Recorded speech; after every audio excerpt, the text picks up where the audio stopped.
Hello, and welcome to episode 26 of the Spicy Homemaker podcast. My name's Melissa, and this is a podcast about knitting and creative living. Today is Monday, September 12th. It is so beautiful outside, and I really wanted to record outside, and I tried. I set up a few times. I'm actually really sweaty right now because of the setup and the breakdown I had to do multiple times. The lighting was an issue in some parts. I was getting blown out, and then when I finally had it all set up, perfect spot, there's some construction in our neighborhood, and it was just too loud to ignore. So we are here, back in our usual spot. If you are new, hello and welcome. I'm so glad you decided to check out my podcast. And if you're a returning viewer, welcome back. I know it's been a bit of time since I have podcast. Just life has gotten in the way lately of podcasting. I've done a lot of knitting, but a lot of work, a lot of kids stuff. Things are gearing up with school and extracurricular activities, so it just got postponed, and I posted a little announcement about it in Ravelry. So I'm back, and I am so happy to be with you guys. There is a lot we have to cover today, so much knitting. In fact, I'm not even going to show you all of my knitting. I have had some major cast-on-itis. I have been casting on all the things, and it's been wonderful, but I'm making myself stop. Something has to come off the needles. I already have one thing off the needles that I'll show you soon, but before we even go down that road, there are a few things I want to talk to you guys about. The first thing is we are coming up on our 1-year anniversary for this podcast. September 23rd will be my podiversary, and wow, I cannot believe it. I have had the best time doing this and plan to continue to do so. So thank you for all of you who have been with me since the beginning and who have just joined me recently. It's been such an adventure. And by the way, we are over 2,000 subscribers. Oh my goodness, I cannot believe it. You guys are so amazingly wonderful. I love our community, and I have said this a million times, and I'll never get tired of saying it. I've received way more from our community than I could ever possibly give back, but I am going to try my best to give back as much as I can. And having said that, in celebration of this 1-year anniversary and our over 2,000 subscribers, I'm going to open up a thread, and there'll be some sort of prompt in there that I'll ask you guys about. Just look for it in the thread and you'll see it. But I'm going to give away 3 prizes, I've decided, because I was going to make it one big one, but I thought, no, let's spread the love a little bit. They're great prizes, so let me show you what they are. The first one is my gorgeous Erin Lane bag that I won at Stitches. This is huge, guys, so big. So how to compare? Okay, so here's my notes. 8 by 12 pieces of paper, right? Look at that. That doesn't even cover the front. So this is big, very, very big and deep. This is a tote. I have 3 big bulky skeins of yarn in here right now, and it's not even close to full. It's not even covering the entire bottom. Erin Lane makes very good high quality bags. This thing is very, very sturdy. It has a natural fiber on the inside. It has 2 little clips to guide yarn if you wanted to use it, or to clip on keys or anything such as that. And there's several pockets on the outside. There's so many pockets on the outside. There's one big deep one here, and there's several little ones, and it goes all the way around. So this is one prize for one of you guys. All right, that's one. The other prize is, I bought this last year at Rhinebeck, and I always knew this was going to be a prize for the podcast. And I think this is perfect because Rhinebeck's coming up, 1-year anniversary. I just think this is perfect. I love it. And it is called the Rhinebeck Rainbow, is the colorway, by Cannon Hand Dyes. This is her card, Amy Lee, and it's a 6-color self-striping yarn, which I will be showing you guys a project here soon. I'm knitting a pair of socks out of a skein that I bought for myself as well. It's in the Oscar Sparkle sock, 75% superwash merino, 20% nylon, and 5% stellina, 425 yards.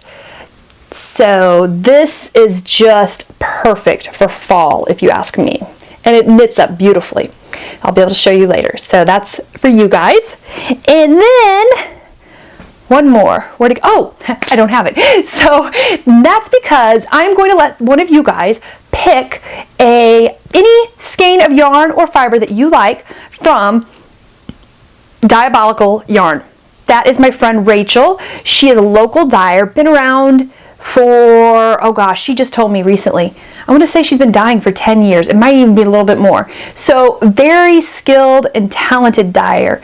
And she has so many wonderful bases, just such a variety, and she does dyed to order. She does have stuff that she keeps in stock. Her website's very easy. It's on Etsy. I'll have a link. But I just want someone to be able to experience some of her yarn. If you have it, you'll love it. It's wonderful. Dyed to order. Doesn't take her really that long at all. I don't believe her busy season has hit yet. So yes.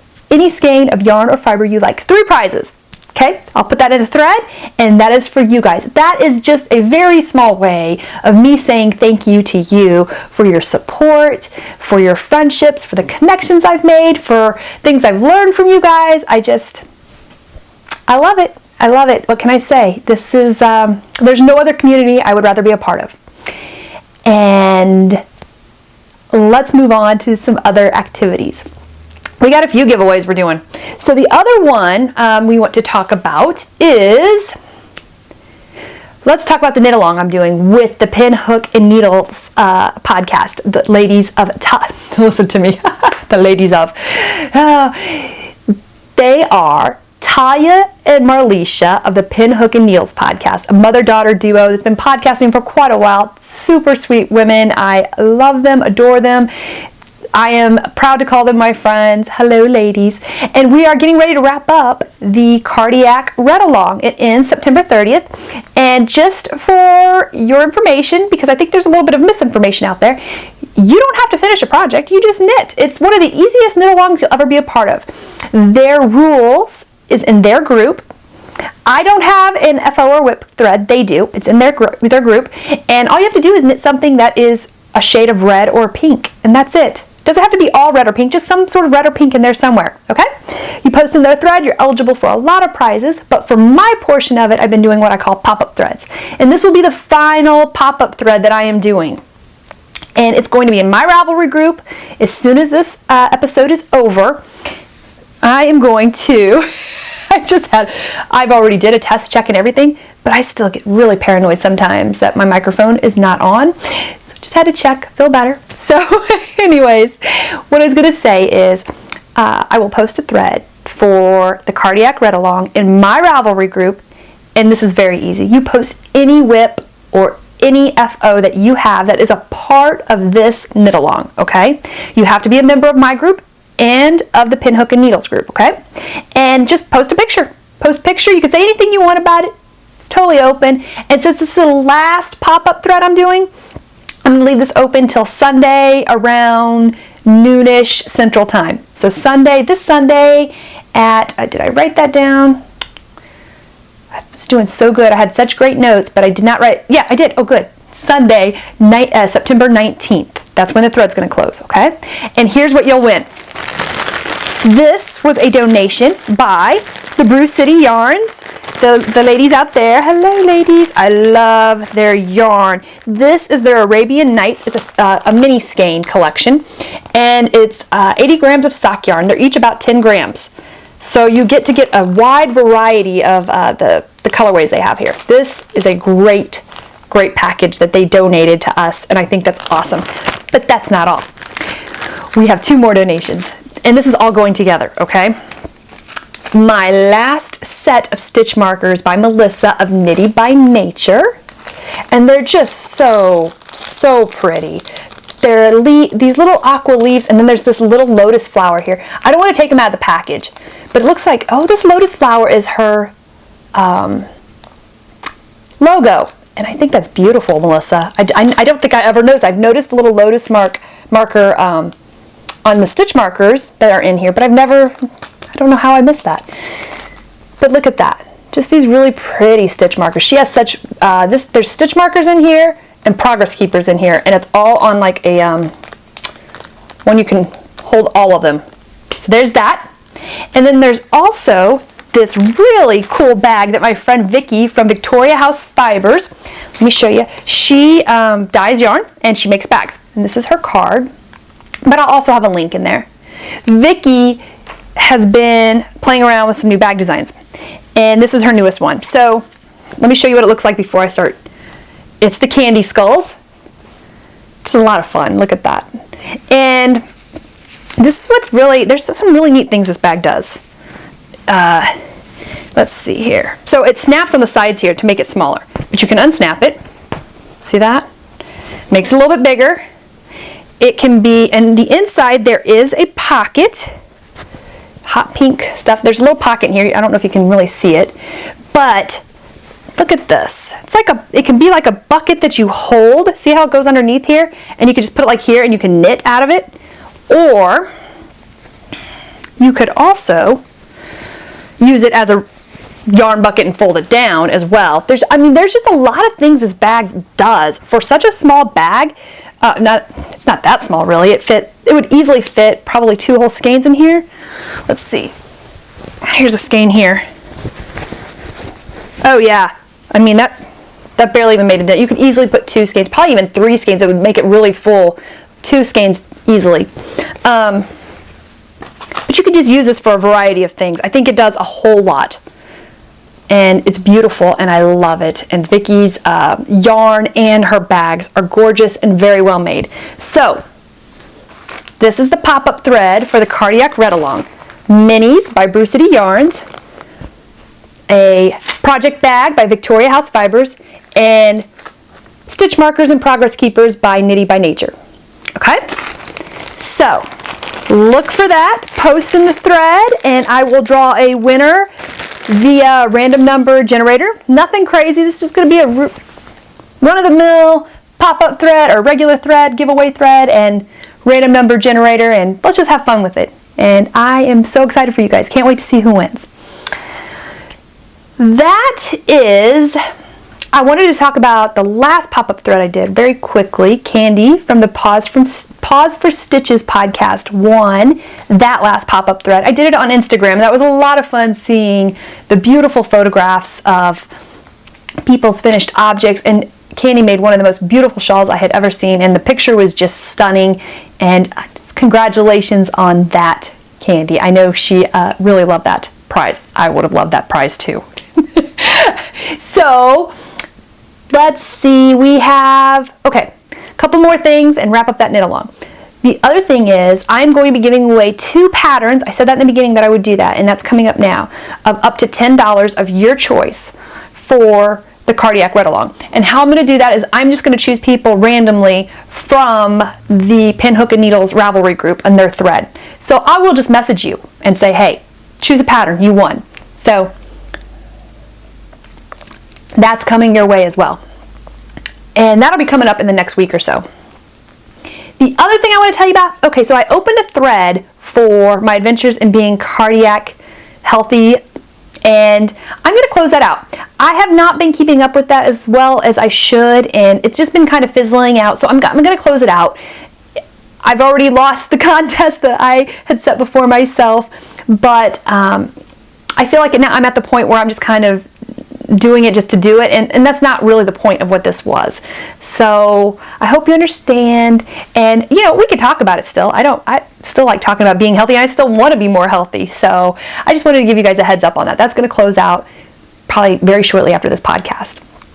And then we have a coupon code from Darlene of Bags by Awesome Granny, who, you guys know her bags are amazing. I love her bags. I have done a thorough review on one of her bags that have withstood my lifestyle, which is saying a lot. And she gave us a coupon code until November 30th. It is SPICY15, so feel free to use that. And Darlene's awesome. If you guys ever need anything or you have any questions, feel free to ask her. She's so responsive and such good customer service. And we're almost done. We're getting to the knitting, yay! The other thing I was going to tell you guys is the advent calendars. So we're doing an advent calendar swap in my Ravelry group, and if you are still interested in doing something like this, it's closed in my group, but Vicki from the Sweet Leaps podcast still has something very similar going on in her group, so check her out. It's not too late.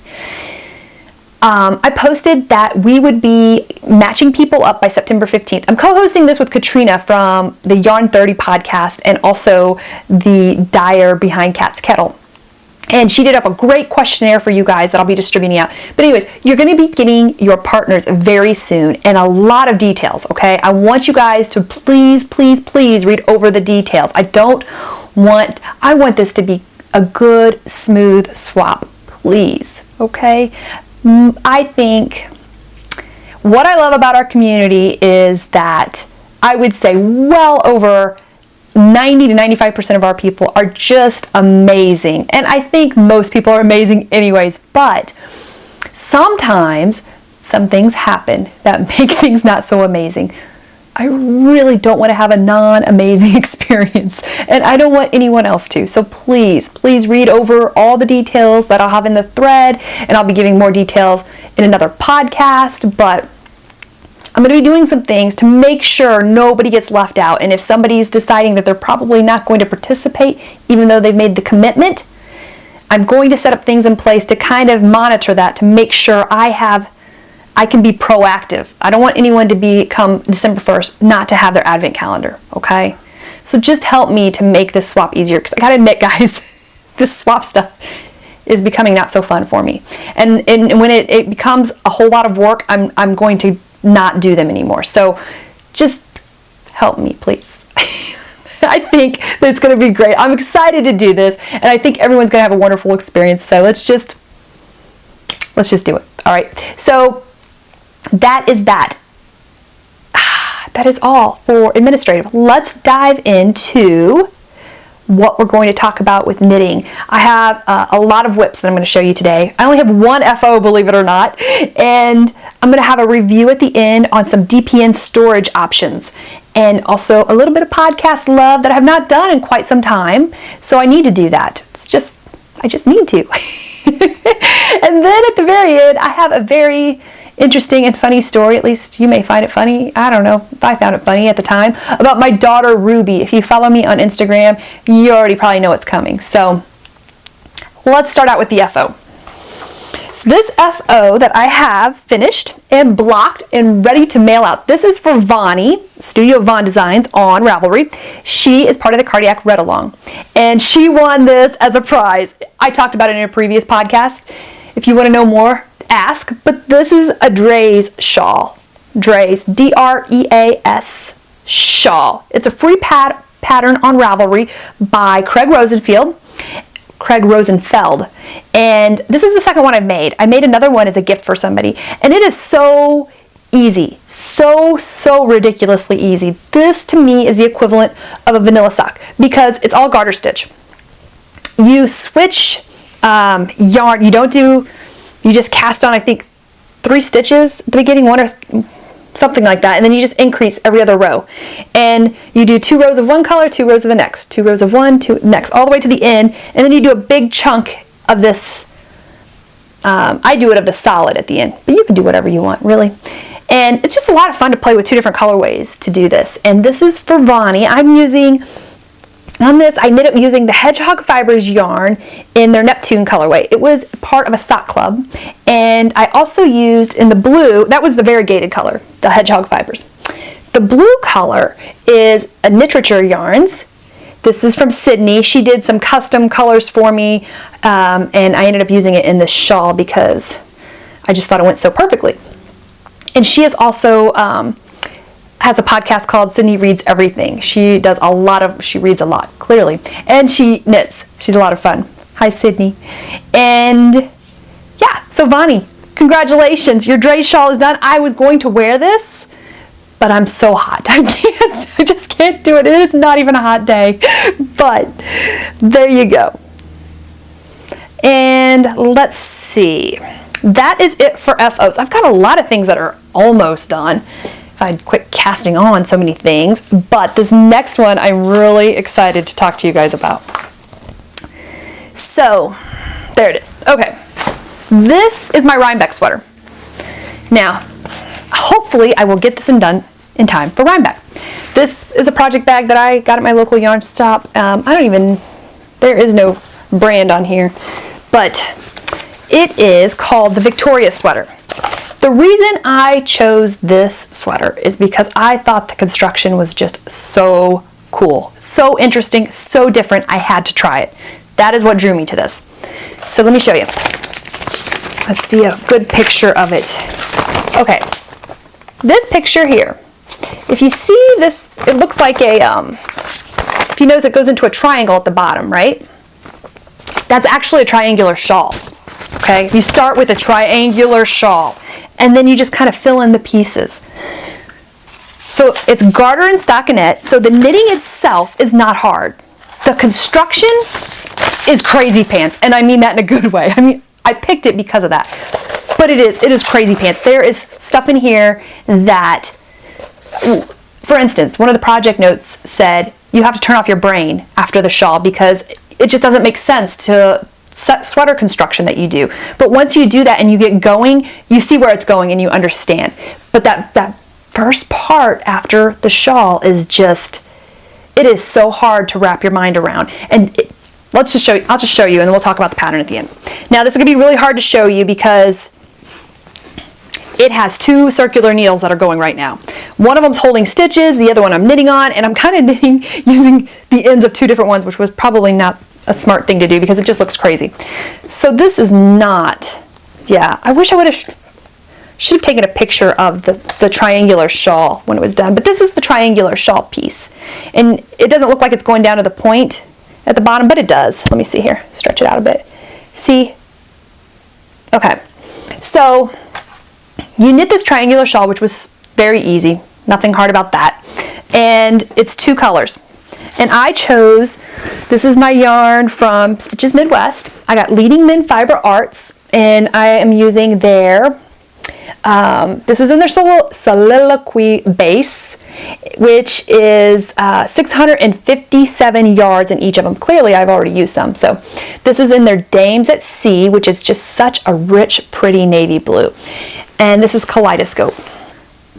I did a swatch. So I want to talk about the swatch because I did it in the navy blue, the Dames at Sea. And I'm using US size 4 needles, which is 3.5 millimeters. And I soaked my swatch, I knit it up, soaked it. Do I have it? I might even have it in the bag. And I switched it around. I was pretty hardcore on it. I was pretty rough with it, I should say. And guess what? Nothing. No bleeding, no, the water wasn't even tinted blue. I was shocked because I was expecting some tinting, but I really needed to know if it was going to do anything because this is really light. And I didn't want this to wash out this when I came to washing and blocking. Nothing. I mean, nothing. I am so pleased with this. So that started out great. And so far, everything about the yarn has been wonderful. All right, so what I want to tell you about this. There is a way to knit this sweater, and she discusses it a little bit in the pattern. Basically in 3 small pieces, and then you can seam it together. Now, if you hate seaming, it's probably not going to be your thing. Having said that, I really don't think it's too terribly hard to get it off the ground. It takes a little bit of, like I said, it's just different. And I would prefer to knit it all together versus the 3 pieces just because, well, and I don't have anything against seaming. I don't know, just because. I really wanted to try out this construction. I mean, that's why I'm knitting it. It is way more of a process knit than a product knit, although I think the final product is going to be gorgeous. The other thing I want to say is, okay, so the designer. This is, I said it was a Victoria, it's called the Victoria sweater. It's by Zuza Kiss, and it's a paid-for pattern on Ravelry, okay? She is a very responsive designer. I have asked her a question once already, and I had an answer within 24 hours. She has a Ravelry group, so you can also post questions in there. There's lots of good project notes in there from people who've done the project previously, and the notes are this is a very detailed pattern. It holds your hand quite a bit, which is good. But I wish there would have been a schematic, like a drawing of this particular portion that I'm doing right now, just to show me how that, if I would have seen a drawing, and this is just the way my brain works, she describes it written very well. But for me, sometimes I have to see it for it to really click. I had to take this to the Gateway Knitters and ask some of my friends. We worked through it. We kind of all looked at it and figured out what needed to be done, because I knew after following the pattern, doing the bottom portion of the sweater that attaches to the triangular shawl, I knew something was wrong. I knew that I was wrong. And after talking it through with some friends, figured out what was going on, got it on track. But I'm going to tell you guys a couple things if you ever decide to do this. It doesn't matter how detailed I describe this as a paid-for pattern. You will never in a million years be able to figure this out on your own, and I don't think you'd want to, really. So what happens is you knit a garter strip here. And when you knit it, it's not even, when you cast on the stitches, you're casting a lot of stitches. It doesn't even connect to anything. And then you knit back. And as you knit back, you're picking up stitches in the shawl. And not a lot. And then it goes, I might try to, I don't think I'm going to explain this well. I think I'm going to make a drawing and put it in my project notes, because I think it would help people. And like I said, even including that drawing will not give anything away about this pattern. I really, you are amazing if you could figure out this pattern with just that small drawing that I would give you to help you. I don't think that would be a problem. And maybe I'll ask the designer just to make sure, but I think sometimes we give ourselves or give people a lot of credit when we describe patterns that are paid for, thinking that they could figure it out. I don't know, maybe it's just me. But see, I'm working my way up from the bottom though. So this is what this is going to be. It's going to go, let me see if I can get this, like this. I think it goes up like this, a little bit higher. I'm trying not to get my microphone either. And then this is what I'm filling in. See, as I go along, this wraps all the way around the back, but I'm going up and filling in. If that makes, it's just, I just think it's really cool. I'm really enjoying the process of this. After I got off that initial one, I loved it. Like I said, the actual knitting, not hard, but would I recommend this for a beginner? No. Nope. Not unless you had a skilled knitter that you could talk this through with. Because I would say if you're an advanced beginner, you could totally do this. But if you're good at reading directions and figuring things out, then this would work for you as well. I like it, I'm enjoying it, and I can't wait until it's finished. Yeah, that's it for that. We'll see how this Rhinebeck sweater goes, but I'm loving it. I'm loving it, and I cannot wait to see it when it's finished. I hope and gauge, sizing, all that stuff, it should be all right. It should all go very well. But you never know until you're done, right?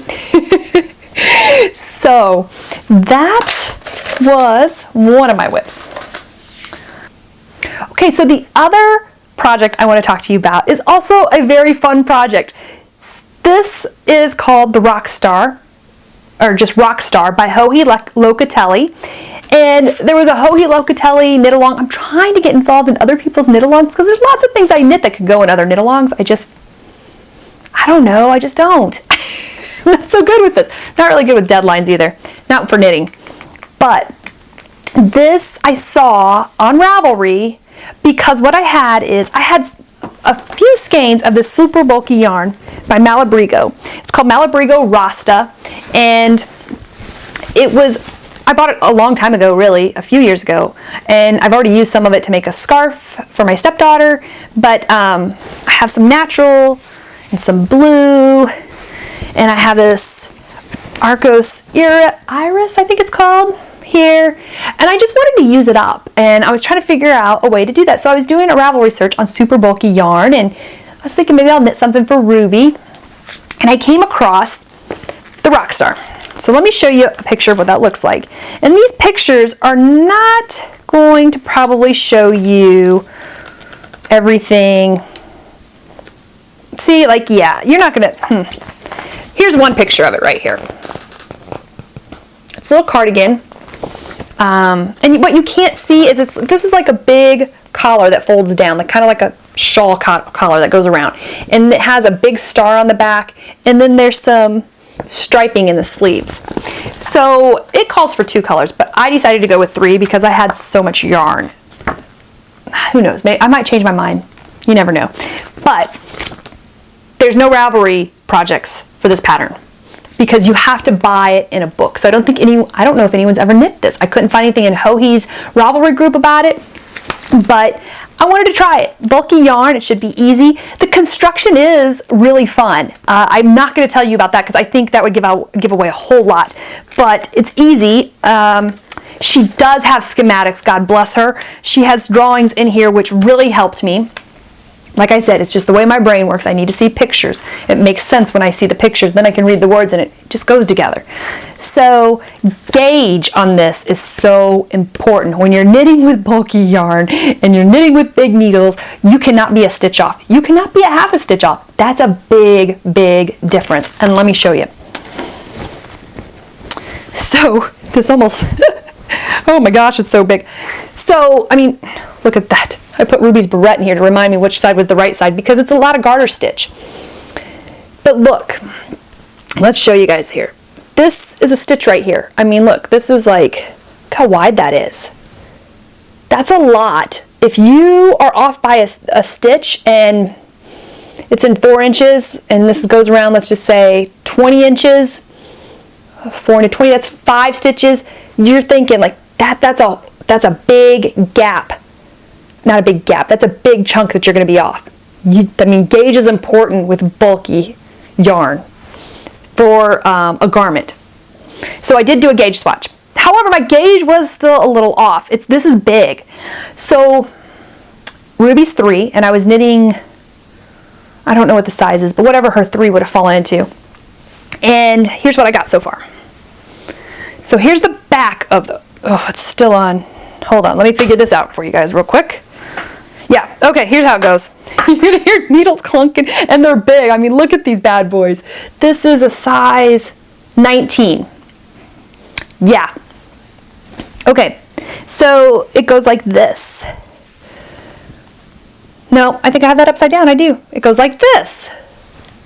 And then this shawl is gonna wrap all the way around, and then sleeves go in. It's kind of probably hard for you guys to understand what's going on because there's just, it's not seamed up and it's still missing parts, but there's sleeves that go in on either side as well. But here's what I'll say. It's too long. I was going to keep it and I was figuring out some creative ways to sew it up. This part, the armhole is too big, and when I was doing it, I kind of knew it and I should have stopped, but I thought, well, you know, let's stay true to the pattern and see what happens. Maybe you're wrong. No, I wasn't wrong. I could take out like probably 2 full repeats out there. So I'm going to rip this out and redo that part. And it's too long. I was going to sew this up and then with the intent of letting it out later because Ruby could probably wear this for quite a while. But I don't know what I'm going to do with this bottom part yet. I think I'm probably going to take some stitches out of it. I don't know yet. I haven't decided. But see what I did here when I was attaching it? Up here I did fine.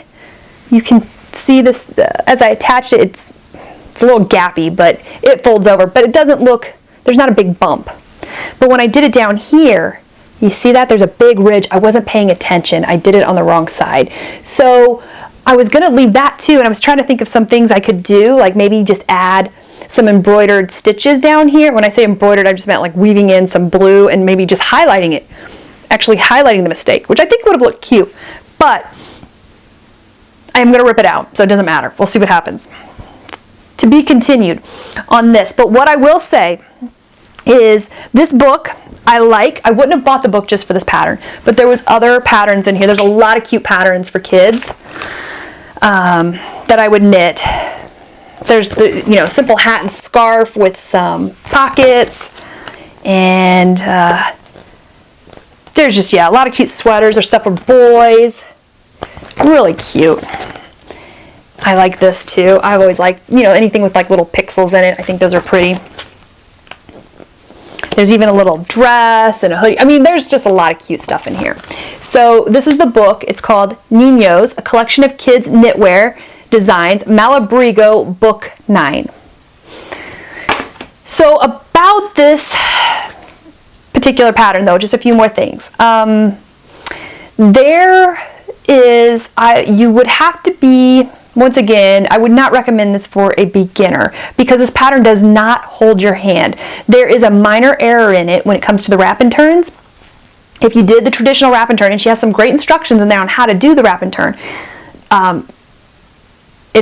you would make a mistake. And I did post a question in her Ravelry group asking, and someone helped me, and I had an idea what I needed to do, and I went ahead and went with it, and it worked. And then the person responded and said the same thing of what I was thinking. Basically, on that particular wrap and turn, you're moving a yarn. When you do a wrap and turn, you're moving your yarn back and forth a lot. Well, it's that last time you move the yarn, you don't. You just don't. And that's not in there, and it describes it in a way that you're supposed to do that, and that's not right. So there was some minor errors, but very easy to figure out if you've done any sort of knitting. So yeah, just be aware of that. I'll put some project notes up, so I'll be one of the first person that has some project notes on this. And yeah, I think it's fun, and it's really fast. I put this down for a while, trying to decide if I was going to continue or rip out. Decided I'm going to rip out. It'll get done. And yeah, I think that is it for that. Let me look. Yeah, I covered all of it. All right, good. That was all I wanted to say about that project. I just think those first two projects on my whips, just fun. It is a process knit for me, and yeah, I love it. If you don't like knitting with bulky yarn, those big needles, I would say on this particular thing, you're knitting for a kid, so you're not knitting that long, and you knit for even 15 minutes, and you're going to see a whole lot of progress on that. So I recommend the pattern. I like bulky yarn. I've always liked knitting with big yarn. It's not something I would always knit with, but I enjoy it. It definitely has its place in life, I think. I'll still have plenty of bulky yarn left. I think I might knit some cowls. I think they would be really pretty. The other thing, let's see, okay, let's go on to this one. My first mystery knit along. Okay, you guys have probably heard about it from the Periscoping sisters, Debbie Reese and Amy Meeks. They're doing the 3 peas in a pod, or the 3 pips. I have never been a person who wanted to do a mystery knit along. I like to know what I'm knitting, because if I was knitting something like some of the Stephen West patterns, I would be, some of them I love, and some of them I would not want to knit that. So I'm not a mystery knit along person, but there was something about it. Maybe because I know Debbie and Amy. I love them. They're great. Their patterns are beautiful. It's kind of like if Mina was to do a mystery knit along, I would try hers too. I would do Helen Stewart. I guess if it's a designer that I like, almost 100% of their patterns, or at least 90 to 100% of their patterns, then I would do it, I guess. But even then, I don't know. I just wanted to try it. Have you noticed I'm kind of in this mode of wanting to explore and have an adventure with my knitting? It's been a lot of fun. But anyways, I did the 3 pips, and I'm on my second clue. The first clue, oh my gosh, I went through it so fast. I had the best time picking out yarns for this too. So it's 3 yarns, and they recommend, I think, a variegated, a tonal, or a semi-solid. I think, was that it? Yeah, 2 tonals or semi-solids and a variegated yarn. And here's what I have so far. Now, this is easy, okay? This is very, very easy and very fast. There's some picots here, and I have some mistakes on the picots down here. Some of them I think I just missed, but you know what I love about these picots? Because I said this in a previous podcast, I'm not a huge picot fan. I'm really not. I don't really like the style of them for me personally. I don't mind knitting them. They don't bother me a bit to knit. And I think I can appreciate the beauty of them in a piece of knitwear. I just don't personally like them for myself. But these are not, they're not heavily accentuated. Now, clearly right now, it's never been blocked, so you're not really seeing them. But I've seen them in other people who are doing them. They're just not, I like it. They're more, it's almost like an eyelet to me in a way, at the edge. And if I even pulled these out a little, I think I like this detail. I like it because it's not so drapey, it's not picots are like long to me, and I just don't like that. I'm not going to tell you, but I was just thinking in my mind what they remind me of. But anyways, I like these. And I like the fact that if I don't want to pull them out, it still looks fine. I mean, you can't even tell. I like that. I really like that detail. Good job, ladies. I think this is something you could have some fun with. And let's see, it's garter stitch. I haven't had two terribly long rows yet. This is the longest I've gotten so far. That's not that long. It's supposed to be a long, thin one. There's only going to be 3 clues. So we've already got the second clue. One more clue coming out this coming weekend. And it's just been really fun. It's been a joy. There's been some, increases going back and forth, some picots, so a little bit of interest to keep you going, and then changing of the colors. Debbie said on Instagram, if you're looking for a tip on how to carry your yarn up, because here is like, you can see there's a number of rows here to here, and she describes a way to carry your yarn up so you don't have to cut it each time. I personally did not like the look of it, and I did not do that. Now, I do, if I can, I do like to carry my yarn up. And I am doing it up here where the rows have become thinner. I forgot on some places. So I've woven in a lot of my ends already, but having said that, look where I'm at now. It's much easier. I think it looks great, the smaller ones, but it's a personal preference. But she has a great explanation on her Instagram and probably in her Ravelry group, or if you just ask her on how to carry up the yarn. So the yarn that I chose is a Woolen Vine yarn that I've had forever, okay? This is Kristen, Yarngasm Podcast. This is a misfit of the Water Sprites colorway. It's a one-of-a-kind, but when I saw it, I loved it, and I wish this was like a repeatable colorway because I am loving it so much. There's like this buttercream in here and some aquas and this like smoky light blue, and then this really deep charcoal color and cream. It's just gorgeous, and there's stellina in this. I love this. She probably can't repeat it because it was a mistake, but I mean, look at this fabric, you guys. Look at that colorway, how it's knitting up. See that gorgeous buttercream in there? And I am just in love with this. It's so pretty, Kristen. I can't quit telling her. I'm just like, I love this. I love it. So I knew I would. I've been waiting. It's been balled up for a while. I've been waiting for the perfect project for a really long time. And then finally I found it. And then I paired it up with, there's some pieces of leaves in here. I had this outside. This is Canon Hand Dyes again. It's called A Midsummer's Night. And this has some stellina in it as well. Just a very beautiful tonal blue. And this is in the Oscar Sparkle base as well. And the third color I have picked out so far is this charcoal. And you know what? I don't know if I'm going to keep it. I don't know. I may not. But I am determined to use stuff for my stash. I still think it's beautiful together, and I may still use it, but I don't know. We'll see. And this is in my Della Q bag that I have had forever. This is one of the first project bags I've ever bought. I still love this bag. So pretty. So let's move on to some socks, shall we? I have 2 socks I want to show you, and I'm going to go over them very quickly because I want to get in a couple more things at the very end, and we're running a bit long. The first thing, I'm just going to show you this one. We're not going to talk about it a whole lot, but I want to show you what it looks like. This is that Rhinebeck Rainbow colorway I was showing you guys that is part of the giveaway. And this is what it looks like. Isn't that pretty? I love it. And I am using Susan B. Anderson's Smooth Operator pattern. It's a paid for pattern on Ravelry. It's a vanilla sock, but it tells you how to do an afterthought heel a bit differently. Now, if you are a beginner sock knitter or you have hated the afterthought heel like me, this is a good pattern because Susan B. Anderson, while a lot of her patterns are very simple, I always learn something from them. She always has a takeaway in her patterns that I would not have found out otherwise, okay? So I think don't be put off by the fact that it's a vanilla sock. She is going to teach you something different about the afterthought heel, which was good, and I loved it. Yeah, I did what a lot of people did. I started knitting I put extra rows in the afterthought heel because look at this. It looks shallow. But you know what? I didn't need them. I didn't need them.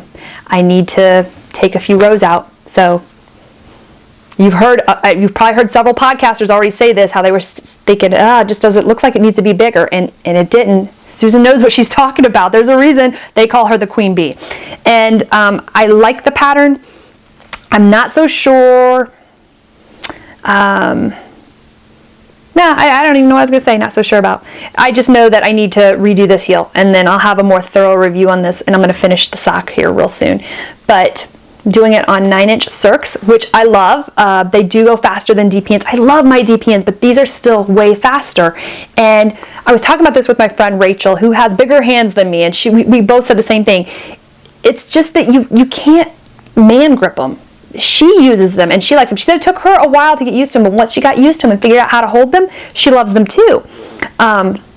Rachel has the Knit, Dye, Read podcast, and she gives so much good information in her podcasts. Oh my gosh, you will always learn something when you listen to hers as well.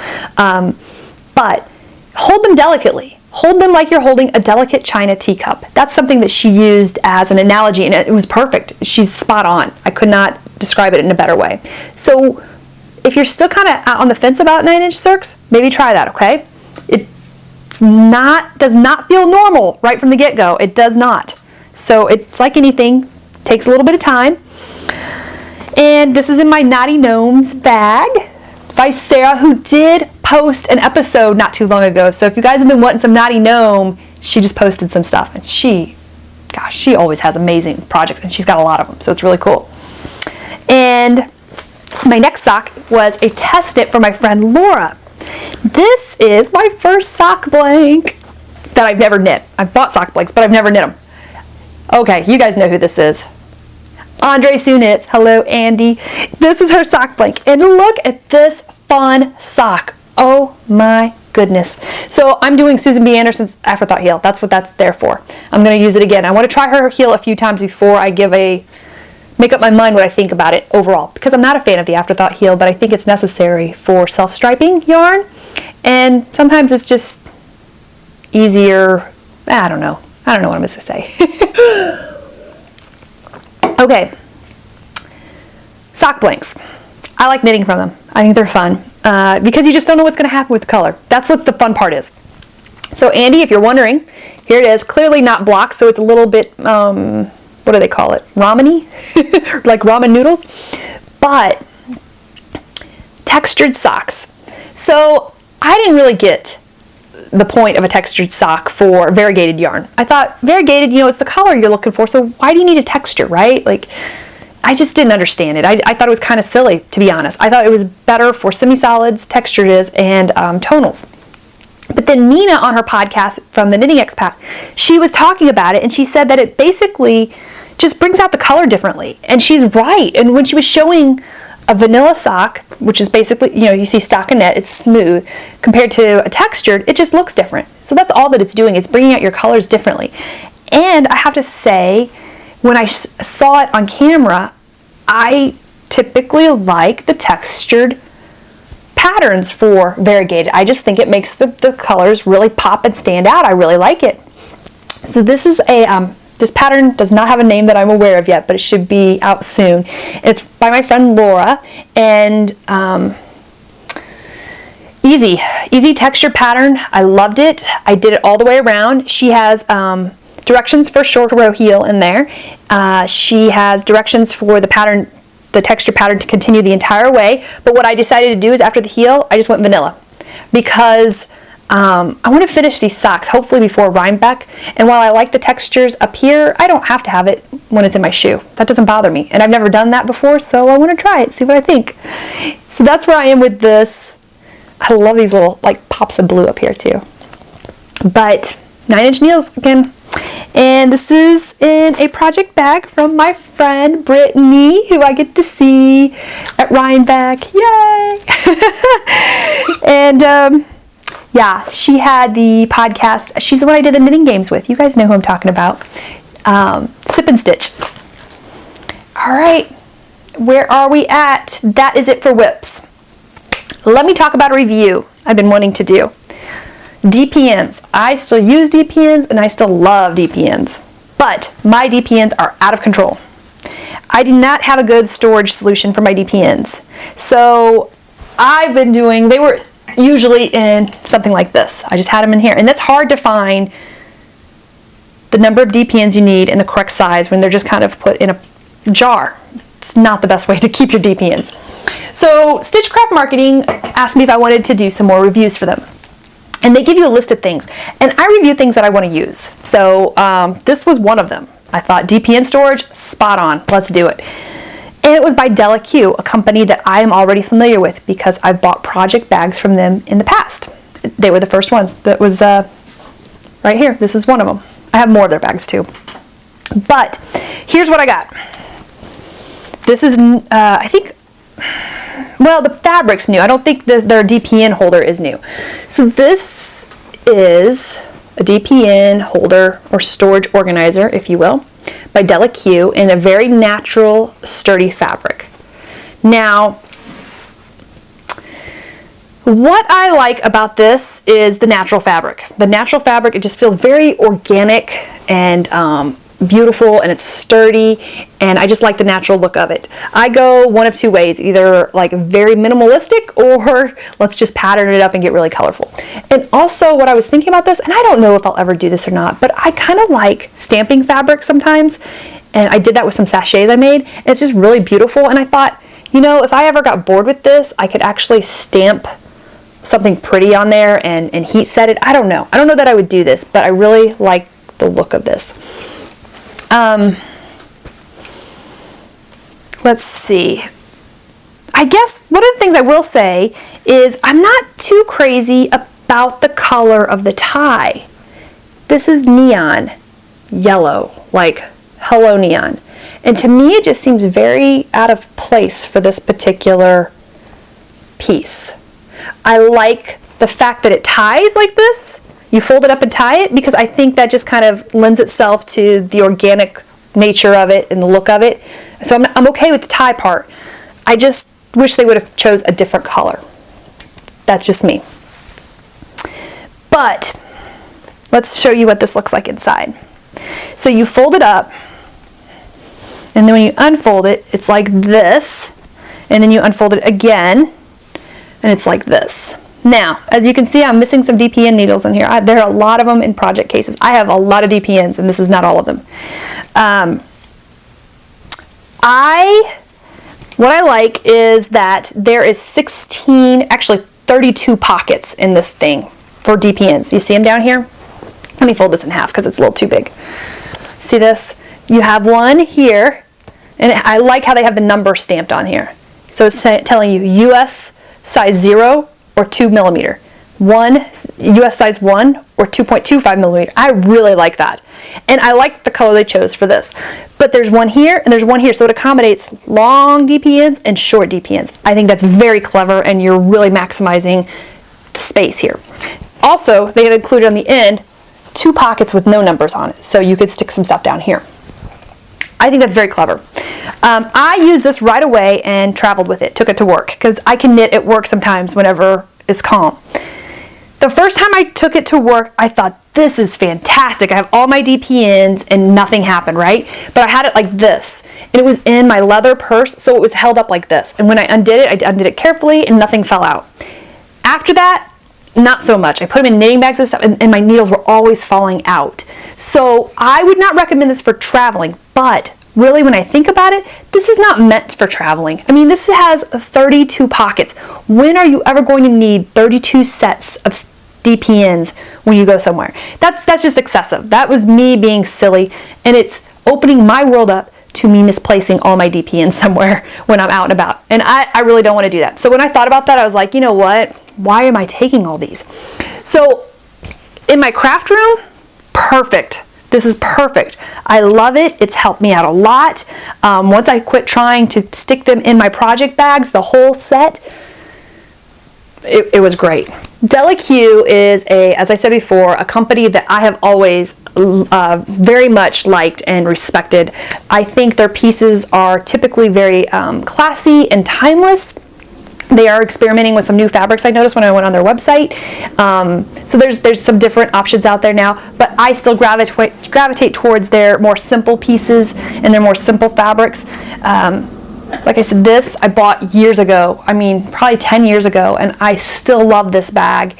And I carry this around like it's a purse. I mean, look, it looks like a purse or a tote. And that's what I love about their bags, is that they look very timeless and classic, and it looks like an actual piece to your outfit. I think this kind of fits into the same kind of realm, not that you would carry it as a purse, but it's very timeless, it's very classic, and it's practical. I do like this product quite a bit. It has made my DPN storage life so much easier. I can find them. They're organized beautifully, and yeah, this is something I won't get tired of. It's classic. I love it. Thank you so much to Stitchcraft Marketing and Della Q for letting me review this product. I have greatly enjoyed it, and I am glad to have this as part of my arsenal for my knitting needles storage. So thank you. If you guys have any other questions about that, feel free to ask me. I will tell you anything you want to know. If I left something out, let me know. The other thing is some podcast love. Let's talk about what I've been watching, which honestly isn't much. I don't know. I've been in the knitting. You know how people say they lose their knitting mojo? No, not here. Mine has ramped up to such a high level, I can't even keep up with myself. But it's been kind of weird that I've, well, I guess here's what I've realized. When I watch knitting podcasts, sometimes I'm distracted, meaning I see something on a podcast, and sometimes I want to stop and see what it is, and then I want to look it up, and I want to buy it, and sometimes I'm not so productive with my knitting. I still watch my knitting podcast. I love them, but it hasn't been to the level it has been. It'll probably start ramping up now that cooler weather's coming in. But some things that have come across my radar, it's just real quick here. One of them that I want to talk about is called By the Lakeside. And I heard about them from the Hey Sister podcast, and they were just talking about how she seems so natural. Her name's Sandra, and she's a Canadian. She's a fashion designer who knits and sews. And she's a natural. When you watch her first episode, you don't think you're watching a first episode. She's just very natural and relaxed behind the camera. She's clearly talented. She's got a good eye for things, and we have a lot in common. She's a full-time working mom, working outside of the house, because every mother's a full-time working mom. But she works outside the house, so do I. Our children are similar in ages, and we got about the same lineup in kids. It was just kind of, I really enjoyed watching her. Good quality overall of the podcast, the sound, the picture. If you're looking for something new, give her a try. She has 3 episodes out so far. And yeah, I wanted to pass that to you guys. Another one that is not a knitting podcast and is called Boho Berry. That is a bullet journal podcast. Now, I'm going to blame 2 podcasters. The Get Lit Knit Girls, Abby and Allie, they did an episode that showed them doing a bullet journal. It was a really cool episode if you haven't seen it. And it was just very interesting. I was intrigued by that. And then Candy from Pause for Stitches podcast talked about it a little bit more and mentioned Boho Berry, which I went to her podcast, and I've been looking at bullet journaling. I'm intrigued. I might try this bullet journaling thing. I like it. So yeah, I don't know where you lie with that, but bullet journaling sounds pretty cool to me, and I think I'm going to give it a try.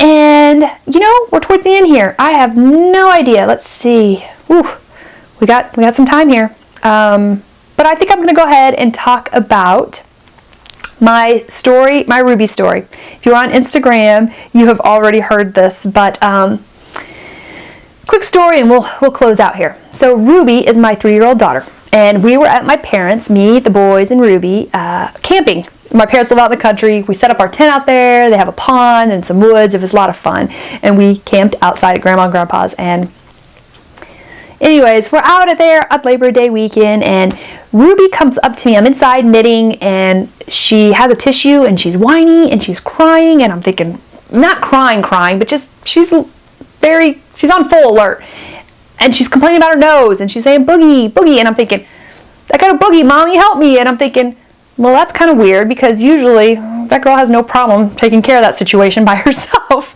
but she's insisting that I help her, and she has a tissue. So okay, I'll help you out, girlfriend. I look up real quick. Yeah, clearly she has some stuff going on. So I'm trying to help her with this tissue, right? and it's just not happening. And she keeps like that, like it's just bothering her. And I'm telling you, after 3 minutes of messing around with this, because she's still at the age where she doesn't blow her nose. She does not understand the concept of blowing her nose, or this would not have been a story at all. We're working on the blowing her nose thing. Gosh, I wish she could blow her nose. But anyways, she did not, nothing was happening. Nothing was happening. And so finally, I kind of look up her nose a little bit more carefully, and she has a small plastic yellow ball lodged in her nose. Like it was a BB from one of her brother's BB guns. It was on the ground. And she put it up her nose. She had another one in her hand. I don't want to know where she was going to put that. Why do kids do these things? I don't know. But here I am thinking, oh, great. The tissue, I'm surprised I did not shove it all the way up into her brain, because oh my goodness, we have a situation now. So now I'm trying to desperately teach her how to blow her nose, holding one side, and it's not happening. Nothing's working. She keeps blowing out of her mouth. So I'm thinking about this. There's no bulb syringe nearby. You know, the little baby thing that helps clear their nose out. We don't have one of those nearby. We're at Grandma's, because that would have helped us too. Nope, don't have that. I'm not embarrassed to admit that I did actually consider the vacuum cleaner for like, I don't know, maybe 10 seconds. Ruby owes me one because I didn't go that route. But then I started thinking about like field medicine, you know, in the Air Force we learned field medicine and what you do in a crisis situation, which is a little bit funny because with what I did in the Air Force, like I wouldn't have seen these kind of issues that they described. But for instance, if you are out somewhere and you happen to get a sucking chest wound, you can use your credit card or an ID card to slap it over the hole and basically keep your lung from collapsing until help arrives. Just seals up the hole and your lung still works. See, tip for the day. Another thing was straws and ballpoint pens. You know, like if you're choking, you guys have seen a movie, someone's choking, right? And then they take a knife and they cut a little hole here, and they either use a ballpoint pen with the ends off or a straw and put it here, and you can breathe, right? Which, by the way, like, I don't know anyone who's ever done that for real. So if I'm choking by you, you can use the Heimlich maneuver, but let's not do any cutting. Okay, let's not do that, because I tell you things like you can't go too shallow and you can't go too deep, and do you really know what's too shallow and what's too deep? I don't. You don't cut on me, I won't cut on you. Let's just make that deal now, okay? I think that's a good deal to make. But it got me thinking, straws. We had a straw. And I was not going to go to the emergency room on Labor Day weekend. I'm not doing it. And I'm not going for a silly ball that's shoved up my daughter's nose. This is crazy pants. It should come out. It has to come out, okay? No one's ever died from a ball being up your nose. Annoying, true. But no one's going to die. And she's my third kid. If it was my first kid, he probably would have been into the emergency room like within 5 seconds. But she's my third. Most things really aren't an emergency. And I got a straw. I put it in her nose, and I sucked it out. My boys were equal parts amazed and grossed out. So was I. But it was out. So the moral of the story is, carry a straw in your knitting bag, because sometimes you just want a straw in your drink, and maybe there's not one around.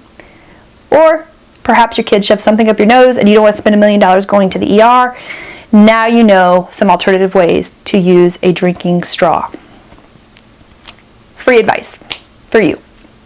Can't just get this anywhere, all right? So with that, I think this is a good place to wrap up. I apologize if you're getting ready to eat a meal. But just remember, you didn't have to suck the ball out. That was for me. That was my lucky job. That was great. Got that little parenting badge stamped. I don't even think there's a parenting badge for that, is there? Has anyone else done this? I never heard of this story before. It's not something I wanted to be the first on. But anyways, I'm going to wrap it up here. It was so good to spend time with you guys. I look forward to seeing you again soon. And until then, make something beautiful.